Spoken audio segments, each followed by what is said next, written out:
Uber is not going to be here in another 10 years. The mistake that Uber made really early on was just trying to be everywhere and trying to get scaled up before they actually had the infrastructure to handle that scale. And so what happened was they wanted to disrupt an industry, which was taxis, and taxis were vulnerable to that. They weren't exactly the best option for rideshare and transportation, and so they were kind of ripe for innovation. And Uber started off as, hey, like getting a ride from a friend, like this is gonna be approachable.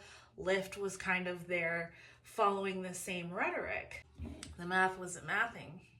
They just wanted to get a lot of drivers on and a lot of users on, but they weren't thinking about the profitability and the infrastructure.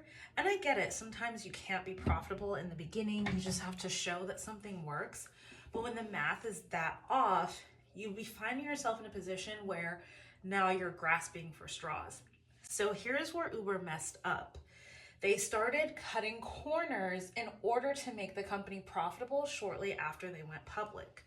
So who suffered? The drivers.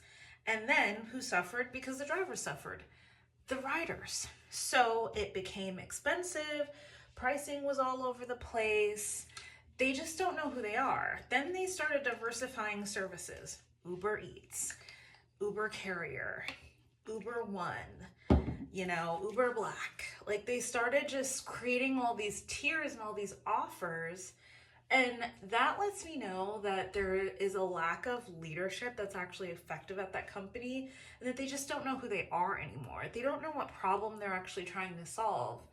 Lyft is trying to solve that problem. Waymo is trying to answer that question by saying, like, what if I just eliminated the driver? Would that be better? What if I just made it safer? What if I made it a company that was just like really rooted in their values? A lot of other companies are trying to answer the question of what would make rideshare better. And as soon as they figure that out, in a world where everything is about competition, Uber is kind of going to be fucked.